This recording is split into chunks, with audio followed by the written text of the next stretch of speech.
नमस्कार। आज हम एक ऐसे शहर की बात करने वाले हैं जिसे वाराणसी भी कहते हैं, काशी। एक ऐसा प्राचीन शहर जो रहस्यों से भरा है और जहां गहरे आध्यात्मिक वादे किए जाते हैं।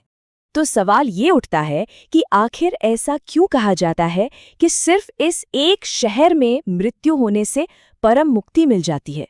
चलिए आज काशी के इसी सबसे बड़े रहस्य को समझने की कोशिश करते हैं कि आखिर यहाँ की मृत्यु में ऐसा खास क्या है। आप जानते हैं, हजारों सालों से लोग सिर्फ एक ही मकसद से यहाँ की यात्रा करते रहे हैं, मोक्ष पाना। मतलब जन्म और मृत्यु के इस चक्र से पूरी तरह आजाद हो जाना। और ये सिर्फ एक विश्वास नहीं है, बल्कि इस शहर की बनावट में ही एक गहरा विज्ञान छिपा हुआ है। तो जैसा मैंने कहा, काशी का असली रहस्य सिर्फ आस्था में नहीं, बल्कि इसकी बनावट में छिपा है। इसे एक विशाल यंत्र की तरह बनाया गया था। इसे एक विशाल कॉस्मोग्राम की तरह डिजाइन किया गया था। अब कॉस्मोग्राम क्या होता है?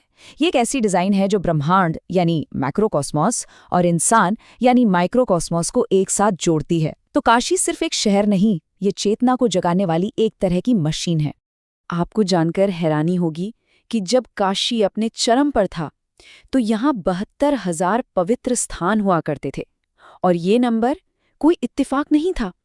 इसे जानबूझकर हमारे शरीर के अंदर मौजूद 72,000 ऊर्जा चैनलों यानी नाड़ियों के बराबर रखा गया था।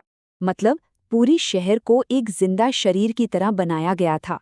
एक ऐसा आध्यात्मिक यंत्र जिसका मकसद था इंसानी कल्याण और आत्मज्ञान। एक पौराणिक कथा तो ये भी कहती है कि काशी धरती पर नहीं, बल्कि भगवान शिव के त्रिशूल के 3 शूलों पर टिकी है। अब आप सोचिए, ये बात कितनी खूबसूरती से दिखाती है कि इस शहर की नींव को कितना पवित्र और अलौकिक माना जाता है। ये मान्यता इसे सांसारिक दुनिया से ऊपर सीधे परमात्मा से जोड़ देती है। अब जाहिर है, काशी की कहानी भगवान शिव के बिना अधूरी है। तो चलिए अब उस दिलचस्प कथा की ओर बढ़ते हैं कि आखिर कैसे ये शहर उनका सबसे प्रिय घर बन गया। कहते हैं कि शिव काशी वापस आना चाहते थे। उन्होंने कई देवताओं को दूत बनाकर भेजा ताकि वे वहां के राजा को जाने के लिए मना सकें। लेकिन हुआ क्या? वो दूत काशी की सुंदरता और उसकी आध्यात्मिक ऊर्जा में ऐसे खो गए कि अपना मिशन ही भूल गए और कभी वापस ही नहीं लौटे। फिर शिव ने 64 देवियों, सूर्यदेव और यहाँ तक के ब्रह्मा जी को भी भेजा, पर उन सबको भी इस शहर से प्यार हो गया और वे वहीं बस गए।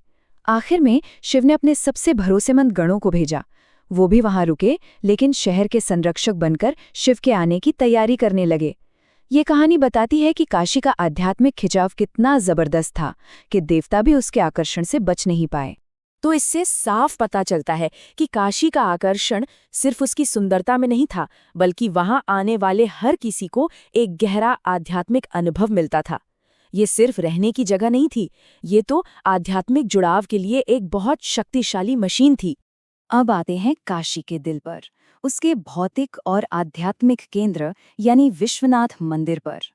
काशी के केंद्र में है काशी विश्वनाथ मंदिर। ये उन 12 पवित्र ज्योतिर्लिंगों में से एक है जहां माना जाता है कि शिव प्रकाश के एक अग्नि स्तंभ के रूप में प्रकट हुए थे।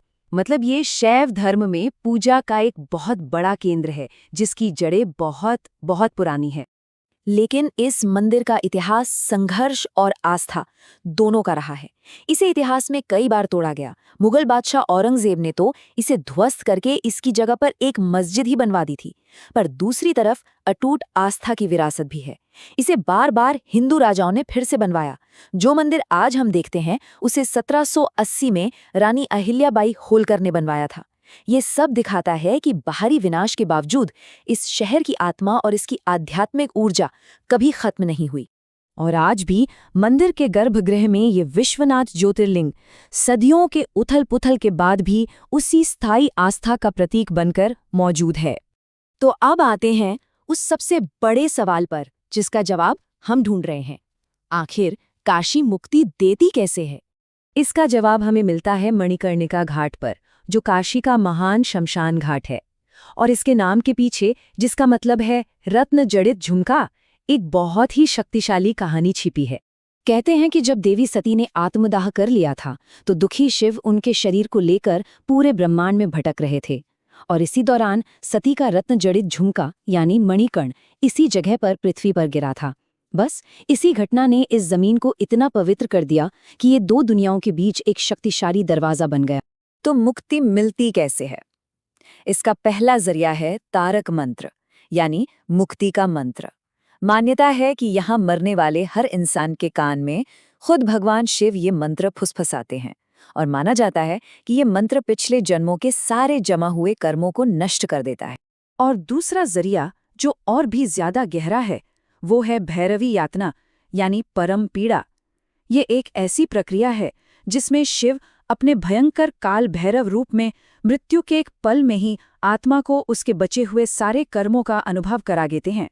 इससे ये पक्का हो जाता है कि मोक्ष पाने से पहले आत्मा पूरी तरह से शुद्ध हो जाए।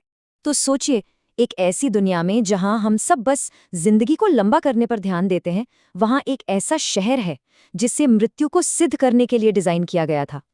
काशी का पूरा दर्शन जीवन को खींचने का नहीं, बल्कि उसे उसकी परम क्षमता तक ले जाने का है, ताकि जब अंत आए तो वो एक बंधन नहीं बल्कि एक मुक्ति बन जाए। ये वाकई एक गहरा विचार है ना?